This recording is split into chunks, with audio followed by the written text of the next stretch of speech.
안녕하세요. 저는 30 중반의 작은 가게를 운영하고 있는 중년 여성입니다. 가게에 손님이 없을 때마다 사연을 즐겨 듣고는 했는데 오늘은 저한테도 기상천외한 일이 생겨서 이렇게 용기 내어 사연을 보내게 되었습니다. 다른 분들이 보내주신 사연 못지않게 저한테 일어난 일도 기가 막히니 끝까지 들어주세요. 제가 말씀드리려고 하는 일은 사실 온전히 저에게 일어난 일은 아니고 제 친구에게 일어난 일입니다. 제 친구를 임의로 자몽이라고 부르겠습니다. 자몽은 어렸을 때부터 외모도 예쁘고 분위기도 청순하고 또 공부도 잘하고 인성도 좋아 선생님들부터 시작해서 또래 친구들까지 자몽이를 싫어하는 친구가 없었습니다. 예쁘다는 소문이 또 자자해서 동네에 있는 남학교 학생들뿐만 아니라 먼 동네의 남학생들까지 자몽이 얼굴 한번 보려고 늘 교문 앞에 줄을 서 있었죠. 자몽이는 정말 부족할 게 하나도 없었습니다. 그도 그럴 것이 집도 부유해서 도시락을 싸올 때도 반찬이 늘 화려했거든요. 옷도 늘 단정했고요. 같이 하교하다 알게 된 사실인데 자몽이네 집은 동네에서 제일 크고 의사랑 변호사 부부가 살기로 유명한 집이었습니다. 어릴 땐 그런 자몽이가 부러워서 너희 아빠는 의사고 엄마는 변호사라 너무 부럽다 는 소리를 떡볶이 먹다가도 하고 숙제하다가 막히는 문제를 자몽이가 알려줄 때면 엄마 아빠한테 배워도 되니 너는 학원도 가해도 다 필요 없겠다. 나는 그런데 다닐 돈도 없어서 친구인 너한테 이렇게 염치 무릅쓰고 배우고 있으니 성공해서 다 갚을 테니 봐달라는 등 그런 소리를 하기도 했었네요. 그럴 때마다 자몽이는 얼굴을 붉히며 그런 거 아니라고 해줘서 자몽이는 겸손까지 갖췄다고 엄지를 치켜들었던 적이 많았었습니다. 그 당시 저한테나 친구들한테나 자몽이는 연예인보다도 더 우상인 존재였어요. 그런 자몽이를 좋아하는 남학생들은 많았지만 매번 사귀는 남자가 없어 눈은 꽤 높구나 놀렸던 날이었습니다. 심지어는 어린 교생 선생님들은 자몽이에게만 유독 친절하게 굴어 어린 학생을 좋아하는 거 아니냐 흉을 보기도 하고 그 나이대 학생들이 다 그렇듯 첫사랑 선생님을 빼앗아갔다며 자몽이를 시기하기도 했었죠. 아무튼 자몽이는 고등학교를 졸업하는 순간까지도 남자를 단 한 번도 사귀지 않고 오로지 공부만 했습니다. 성적도 아주 우수했으나 자몽이는 어쩐지 친구들이 가는 대학은 다 피하고 이름도 들어본 적이 없는 시골 지방대학으로 가겠다고 하더군요.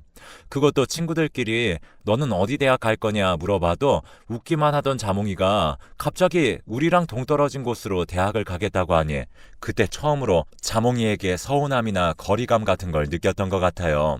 하지만 자몽이는 꼭 이루고 싶은 꿈이 있고 그 꿈을 이루기 위해 그 학과 그 대학이 제일 유명하다 해서 내린 결정이니 너무 서운해하지 말고 이해해달라 부모님을 설득하는 과정에 있어서 어떻게 될지 모르는 일이고 막막한 마음에 저희가 대학 이야기를 할 때 쉽게 끼어들지 못하고 듣고만 있다 이렇게 말하게 된 거다 하는데 자몽이를 어떻게 끝까지 원망할 수 있었겠어요. 그냥 알았다. 비록 우리가 성인이 되어서 대학은 멀리 떨어지지만 계속 전화도 하고 만나기도 하면서 연락은 끝까지 하자고 손가락 걸고 약속을 했죠. 아예 만남을 정기적으로 가지자고 날도 정해두었습니다. 아무리 바빠도 여름과 겨울 2번은 만나자고 했죠. 그때는 우리가 결혼을 해서 아이가 생겨도 그날만은 절대 미루지 말자고 맹세에 맹세를 거듭하고 정한 날이었습니다. 그런데 무슨 일인지 자몽이는 대학에 가자마자 연락이 싹 끊겼습니다. 처음에 몇 번을 걸어야 연결되던 것도 어느 순간부터는 아예 연결이 되지 않았죠. 대학교 2학년 여름방학 전에는 한 친구가 급히 전화를 건 겁니다. 자몽이 번호 바뀐 것 같다고 혹시 너한테는 번호 안 알려줬냐고 주변 친구들이랑 지금 다 연락해봤는데 자몽이 연락처 아는 사람은 단 한 명도 없다고 하더군요. 믿겨지지 않아 얼른 자몽이에게 전화해보니 저에게도 없는 번호라는 안내 음성만 들려왔습니다. 한순간에 친구를 잃고 나니 제 중학교와 고등학교 시절 절반을 똑 떼어낸 것 같은 기분에 어떤 상실감 같은 감정에 밥도 제대로 못 먹었던 것 같아요. 그 당시 사귀었던 남자친구가 꼭 이별한 사람 같다면서 걱정이 되면서도 질투가 나려 한다는 말로 저를 위로해 주었을 정도입니다. 하지만 자몽이한테 화가 나거나 서운한 마음이 든다거나 내가 뭘 잘못한 게 있었나 그런 생각보다 이 친구가 잘못된 건 아닌가 그런 생각이 앞서더군요. 그래서 방학이 되어 본가에 내려가자마자 자몽이네 집으로 달려갔습니다. 한 번도 집에 놀러 간 적이 없었고 아줌마 아저씨도 만나뵌 적은 없었지만 그런 걸 제가 재고 따질 겨를이 없었습니다.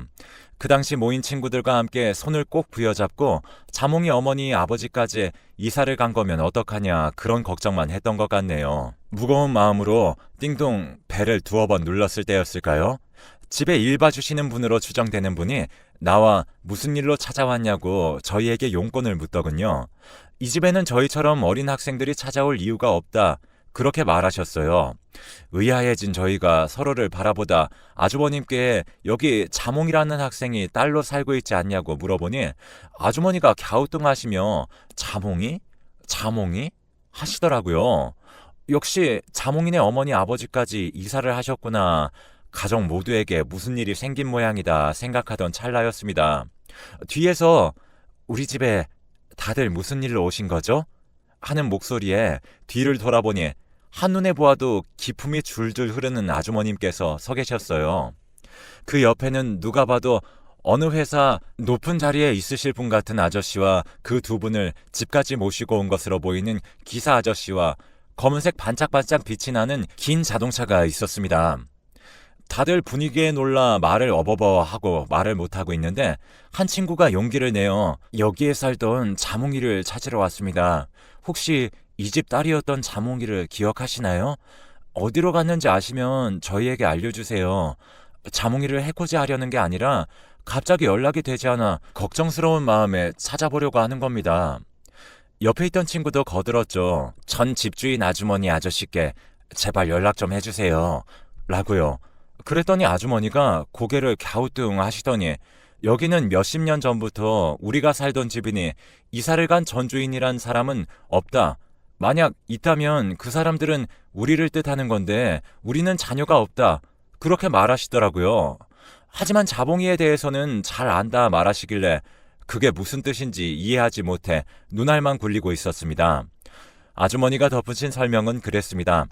자몽이가 어릴 때 누가 대문에 잘 키워달라는 메모만 남긴 채 버리고 갔다고 합니다. 그냥 보육원에 보내려고 했으나 아이가 너무 예쁘고 또 엄마가 언제 찾아올지 모르는 일인데 모녀 사이를 생이별하게 만드는 건 아닌가 싶은 마음에 자몽이를 키우게 되셨다고 해요. 아이가 없으셨지만 그렇다고 평소 아이를 좋아하는 건 아니었기 때문에 실질적으로 자몽이를 친자식처럼 키운 건 집에 오래 일해주었던 도우미 아주머님인데 그 도우미 아주머님이 서로 진짜 모녀처럼 서로 의지하며 살았다고 합니다. 아주머니와 아저씨, 그 집의 주인 내외는 자몽이의 학비 같은 걸 보조해주는 형태로 지원을 해주실 뿐이었대요. 하지만 자몽이가 성인이 되어 더는 한 집에 같이 사는 것도 아니다 싶더랍니다. 불편하기도 하고 또 이렇게 아이가 클 때까지 오지 않는 걸 보면 자몽이 엄마는 아이를 찾으러 올 생각이 없는 게 분명하다 결론 내리신 거죠. 좋은 사람으로 자몽이에게 그래도 남고 싶은 욕심에 서울의 유명 대학에 가라 대학까지는 학비를 모두 보조해 주겠다 말했지만 자몽이가 거절했다고 합니다. 그동안 키워주신 것도 고마운데 그런 돈까지 받으면 자기는 대학교를 졸업해 진짜 어른이 되었을 때에도 스스로 자립하는 방법을 배우지 못해 누군가에게 또 기대어 살게 될 것 같다고요. 그냥 지방에 내려가서 조그만하게 이 일 저 일 해보며 자기 한 몸 자기 혼자 스스로 책임지며 살아보고 싶다 그렇게 말했다고 합니다. 그래서 그럼 선물로 이거라도 받으라. 당장 어디를 가더라도 먹고 잘 집이 있어야 할 것 아니냐고 보증금을 주셨다고 해요. 자몽이만 보낼 수 없었던 도우미 아주머니도 함께 그 돈을 가지고 어느 날 인사도 없이 홀연히 사라졌다고 합니다. 감사하다는 인사만 메모로 남긴 채로요. 그래서 주인댁 아주머니 아저씨는 이 아이 올 때도 작은 메모 하나로 오더니 갈 때도 이렇게 간다고 웃고 말았다고 합니다. 소식이 궁금해 본인들도 수소문을 안 해본 것도 아니지만 아무리 노력해도 소식 하나 들을 수가 없어서 들려주기 싫은 이야기를 가지고 있거나 말 못할 사정이 있다거나 아니면 이런 안부조차 전할 생각을 할 수 없을 정도로 행복한 생활을 지내고 있지 않을까 생각하며 더는 일부러 찾지 않았다고 해요. 그 길로 저희도 몰랐던 자몽이 가족 일에 대해 어안이 벙벙해 술 마시면서 한마디도 하지 않았습니다. 두세 번 모임을 가진 후에는 누가 먼저랄 것도 없이 엉엉 울었네요. 자몽이에게 너무 미안해서요. 아무리 어린 마음에 뭣도 모르고 부럽다 얘기한 거지만 자몽이는 그 말을 들으며 얼마나 마음이 아팠을까요? 사실은 그런 게 아닌데 얼마나 속앓이 했을까요? 겸손한 행동이다 생각했던 자몽이의 모습들이 사실은 겸손이 아닌 창피해서 그랬을 거다 생각하니 마음이 미어져 한동안 자몽이에 대한 미안함에 고개를 들고 다닐 수조차 없었습니다. 다른 한 친구는 아무래도 안 되겠다고 자몽이가 간다던 대학 문 앞에 죽치고 앉아서 학생들 한 명 한 명 붙잡아서라도 한번 찾아봐야겠다 했지만 주인댁 아주머니 말처럼 자몽이는 일을 시작한 건지 그 대학에 입학한 적도 없는 것 같더라고요. 자신에 대한 모든 것에 대해 거짓이다 아니다 해명하는 것 대신 자신을 아는 사람들로부터 떠나기로 했구나 그런 생각이 들어 친구들과 함께 자몽이가 먼저 찾아오지 않는 이상 우리가 억지로 숨어있는 애를 찾아내지 말자 그렇게 말했습니다. 나이를 먹고 대학을 졸업해 회사에 취직하고 자기 사업을 차리기도 하고 결혼을 해 아이를 낳기도 하며 친구들과 함께 바쁘게 늙어가며 자몽이에 대해 잊기 시작했습니다. 간혹 모이면 자몽이에 대해 이야기하고는 했지만 그래, 야, 걔는 진짜 뭐하고 살까? 독한 지집애. 어떻게 해요? 아직도 연락 한 번을 안 하냐? 그런 말만 할 뿐 요즘 사는 얘기를 하기 더 바빴죠. 육아 얘기, 시댁 얘기, 남편 회사 얘기 등등이요. 그런데 자몽이한테 연락이 온 겁니다. 오랜만에 연락해서 많이 놀랐냐고, 잠깐 얼굴 볼 수 있겠냐고, 다른 친구들은 말고 너만 따로 봤으면 좋겠다고 해서 만났습니다. 그래서 아무에게도 말도 못하고 오랜만에 자몽이를 볼 생각에 신나서 한껏 꾸미고 약속 시간보다 훨씬 이르게 나갔지 뭐예요. 그런데 자몽이는 그동안 어떤 세월을 겪으며 지낸 건지 몰라도 본래 본인의 나이보다 훨씬 늙어 보였습니다. 손도 다 부르터서 그 예쁘고 희고 곱던 손이 할머니 손이 다 됐더라고요. 울컥 눈물이 차오를 뻔했지만 그냥 아이고 밖에 나오지 않아 고개를 푹 숙였습니다. 자몽이는 이런 분위기에 그동안 살아온 이야기하는 건 아닌 것 같다. 오랜만에 봐서 이런 얘기하는 것도 예의가 아닌 건 자기가 너무나도 잘 알지만 본론만 말하고 가도 되겠냐 하길래 차마 얼굴은 못 보고 고개만 끄덕였습니다. 그랬더니 3천만 원만 달라는 거 아니겠어요? 놀라 헉하고 고개를 드니 자몽이는 그 당시 교생 선생님과 저희 모르게 교제를 시작하였고 집주인 아주머니 말처럼 도우미 아주머님과 함께 지방으로 떠난 것은 맞으나 각자 살았고 그마저도 남자 때문에 서로 소원해져서 연락을 끊고 산다 했습니다. 교생 선생님이 일평생 자기는 교사가 되는 게 꿈이라고 해 지금껏 뒷바라지를 했다고 해요. 지금까지? 라고 물으니 아직도 교사가 되겠다고 아르바이트도 안 하고 회사도 취직하지 않고 책상에 앉아서 책만 펴놓고 있다고 합니다. 공부가 되지 않는 날은 울며 침대에 하루 종일 엎드려 잠만 자고 자기 아들을 아무것도 할 줄 모르는 바보 만들어 놓고 이딴 거나 먹이니 애가 공부가 되겠냐고 으름장을 놓는 시어머니 수발까지 하느라 죽겠다고 하더군요.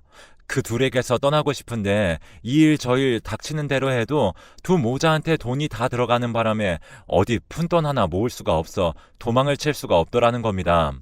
한 번은 도망을 치다 들킨 적이 있는데 그날 이후로 한동안은 도망갈까봐 자몽이 방을 걸어 잠그고 시어머니가 문 앞에서 주무셨다고 해요. 자기 배고플 때만 문 열어주면서 밥 차리라 시키고요. 이렇게 사는데 자기를 죽지도 못하게 옆에서 달달 볶는 통에 진짜 미쳐버리기 일보 직전인데 자기가 생각난 사람이 저 하나밖에 없었다고 합니다. 다른 애들은 부잣집 딸 자식으로 오해해서 티나게 다른 애들과 다르게 대하는 게 보였지만 너는 다 똑같이 대해줬기 때문에 지금도 다른 애들과 달리 편견 없이 자기에게 다른 친구들에게 베풀 도움과 같은 크기로 도와주고 이해해 줄 것 같아 너만 보자 했다고 말하더군요. 그래서 그렇게 큰 돈이 당장은 없지만 무보증 월세라도 구해서 당분간 먹고 살 수 있게끔 어떻게든 도와주겠다. 그러니 잘 정리하고 올라와라. 그렇게 말했습니다. 자몽이는 알았다고 정말 고맙다고 말한 후 얼마 지나지 않아 정말 제가 있는 곳으로 올라왔습니다. 저도 뱉은 말이 있으니 어린 날 실수를 갚는다는 마음으로 무보증 월세방을 구해주고 먹을 거라도 좀 잘 먹으라고 가게에 있는 반찬 같은 걸 퇴근길에 싸다 주기도 하고 배달 음식 시켜서 같이 먹기도 하고 또 주변 일하는 사람 구하는 분들에게 자몽이를 추천해 주기도 했습니다. 자몽이는 그렇게 제가 있는 지역에서 조금씩 적응해 살아가더군요. 얼굴도 고등학생 때처럼 조금씩 환해지기에 친구들 만날 생각은 없냐 넌지시 물어보니 자기는 친구라고 생각하는 사람은 저 하나뿐이라고 합니다. 알게 모르게 자기가 느꼈던 시기와 질투 그리고 부잣집 딸이라는 인식으로 눈에 띄게 다르게 대했던 순간들 그런 것들을 생각하면 지금 자신의 처지를 보며 무슨 생각을 할지도 무섭고 겁나서 싫다고 하길래 알겠다고 했습니다. 근데 자몽이가 일하는 식당 사장님이 헐레벌떡 뛰어와 저한테 자몽이 어디 갔냐고 연락이 안 된다고 하는 거 아니겠어요? 무슨 말씀이세요? 하니 밤부터 연락이 안 된다는 겁니다. 아픈 건가 싶어 집에 찾아가니 집에도 짐 하나 없이 깨끗이 싹 치웠다고 하더군요. 아무래도 제가 친구들과 만나자고 한 말이 부담스럽고 겁이 났는지 저한테서도 홀랑 도망가 버렸더라고요. 그런 부담을 주고 싶어 꺼낸 말은 아니었습니다. 절대로요. 그냥 외로워 보이길래 친구들도 만나며 조금 편하게 살자는 의미였는데 호련히 떠난 자몽이의 빈자리를 보니 미안한 마음 반, 서운한 마음 반이 앞섰습니다. 뒤늦게 친구들에게 사실 나 우리가 만나서 술 마실 때마다 보고 싶다 했던 자몽이 만났고 만나서 이런저런 일 있었다 하는 것도 웃긴 것 같아 아예 없던 일처럼 혼자 묻고 있어 보려고 애써 살았습니다. 그러다 최근에서 자몽이에게서 연락이 왔습니다. 주인댁 아주머님에게 그랬던 것처럼 메모로 왔다, 메모로 떠난 그 아이가 메모로 저를 찾아왔더라고요. 부고 알림으로요. 자몽이가 저를 떠난 시점에 암을 앓고 있었던 모양이에요. 그 당시 병을 고백하는 게 저한테 아무래도 빚이 있는데 더한 빚을 지는 것 같아 미안해서 이런저런 설명 없이 호련히 떠나버린 걸 택했다. 편지에 글이 적혀 있더라고요. 치료가 잘 되어서 너를 다시 찾아가고 싶지만 아무래도 그러지 못할 것 같아서 미안하다는 말까지 편지를 읽는 내내 눈물이 흘러 고생했습니다. 혼자 찍은 사진 한 장이 없어 몇십 년 전 졸업사진으로 영정사진을 하고 있는 걸 보니 마음이 미어지고 텅 빈 빈소를 보니 또 속상해 친구들을 불러 자몽이가 가는 길을 배웅해 주었습니다. 그리고 며칠 지나지 않아 다시 처음 저에게 연락을 주었던 분이 연락해 주셨더라고요. 마음은 잘 추스리고 계시냐 잠깐 만나서 얘기하자 해서 가니 통장을 쓱 내미시는 겁니다. 그리고 고인이 정말 고마워했다 말하며 고인에게 빌려주셨던 돈을 갚기 위해 그동안 아둥바둥 살았고 그거 차곡차곡 모은 돈이 여기에 다 있다며 그런데 그 안에는 아무리 공을 세고 다시 세워도 3천만 원보다 더 큰 금액이 있어서 아무래도 내 돈이 아닌 것 같다고 고개를 저으니 자몽이의 친모가 자몽이가 죽기 전 찾아왔다고 합니다. 혼자 힘들게 살게 해서 미안하다. 당장 나 혼자 사는 것도 힘든데 둘이 같이 죽을 것 같아 너라도 좋은 집에서 살길 바라는 마음에 그랬다 하며 준 돈이라며 자몽이가 그 돈을 저에게 다 주기를 원했다고 합니다. 어차피 살아서 다 쓰지도 못할 돈이고 어디 기부를 하는 것보다 평생 살면서 큰 빚진 저한테 주고 가야 마음이 편할 것 같다면서요. 그래서 저는 자몽이가 십시일반 조금씩 모았다던 돈으로 대출금을 갚고 남은 돈은 자몽이 이름으로 부모가 없는 어린 학생들을 위한 재단에 기부를 해주었습니다. 친구가 하늘에서 보고 잘했다 칭찬해 주었으면 좋겠어요. 그곳에서는 나쁜 시댁도 없고 좋은 엄마 아빠와 함께 행복하게만 살기를 바랍니다. 여러분도요.